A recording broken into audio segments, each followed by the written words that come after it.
జనసేన మండల నాయకుడు పులిరాజు వ్యాఖ్యలపై ఘాటు సురకలంటించిన వైసీపీ పార్టీ అంగన్వాడీ రాష్ట్ర కార్యదర్శి శ్రీలక్ష్మి. జూన్ 4వ తేదీ జనసేన మండల నాయకుడు పులిరాజు ఆదూని మాదే ఎమ్మెల్యే సాయి ప్రసాద్ రెడ్డిపై ఆరోపించిన పలు ఆరోపణలను తిప్పికొట్టారు. కూటమి ప్రభుత్వం వైఫల్యాలను, అవినీతిని తీవ్ర స్వరంతో ఆమె తూర్పారబోశారు.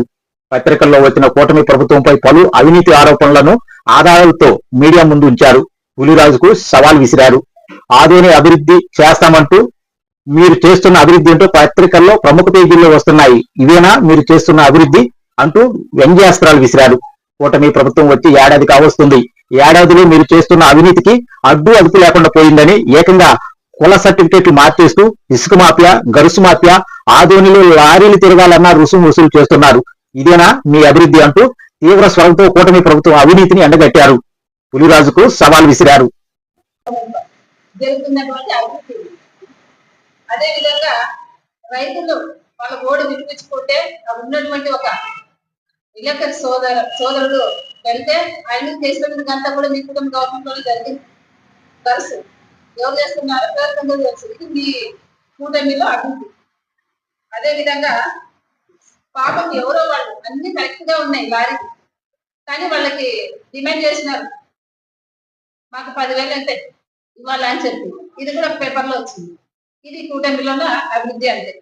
అదే విధంగా కురువ హనుమంతమ్మ పెద్దమ్మ, ఆమె స్థలం ఎప్పుడో వాళ్ళు పాపం ఎప్పటి నుంచో కష్టపడి సంపాదించుకున్నటువంటి స్థలాన్ని తల్లిదండ్రులు మార్చిన ఘనత ఇది అభివృద్ధి ఆదంలో మీరు మాట్లాడుతున్నారు. అదే విధంగా రైస్ గురించి మేము చెప్పలేదు. గౌరవ కురువ కార్పొరేషన్ డైరెక్టర్ అయినటువంటి దేవేంద్రప్ప అన్న గారు చాలా నీట్ గా చెప్తారు. కర్ణాటకకి రోజుకి ఎన్ని లారీలు పోతాయనేది చెప్తారు.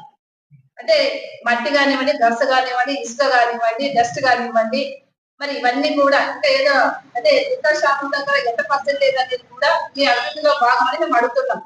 మీరు ఈ రోజు సాయిప్రసాద్ రెడ్డి అన్న గారిని మాట్లాడుతున్నారు. మీరు మాట్లాడే అర్హత లేదా అని నేను అడుగుతున్నాం. మేమన్నీ ఇవన్నీ ఎవిడెన్స్ తో పాటు మాట్లాడుతున్నాం.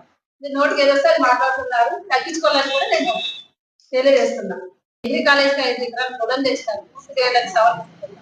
ఉర్దూ కాలేజ్, అదేవిధంగా పాలిటెక్నికల్ కాలేజ్, అదేవిధంగా తర్వాత ఎన్నో పోటీలు చేస్తామన్నారు గౌరవ శాస్త్రజ్ఞులు అన్నగారు.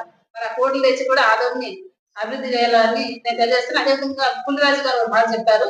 అంటే ఆదోనిని అందరూ చూసే విధంగా అభివృద్ధి చేస్తామన్నారు. అలా చేస్తే మొదటగా సందర్శించే వ్యక్తుల్లో వైఎస్ఆర్సీపీ వాళ్ళు ఉంటారు, మా నాయకుడు ఉంటారని తెలియజేస్తున్నాం. అదే విధంగా ఈ రోజు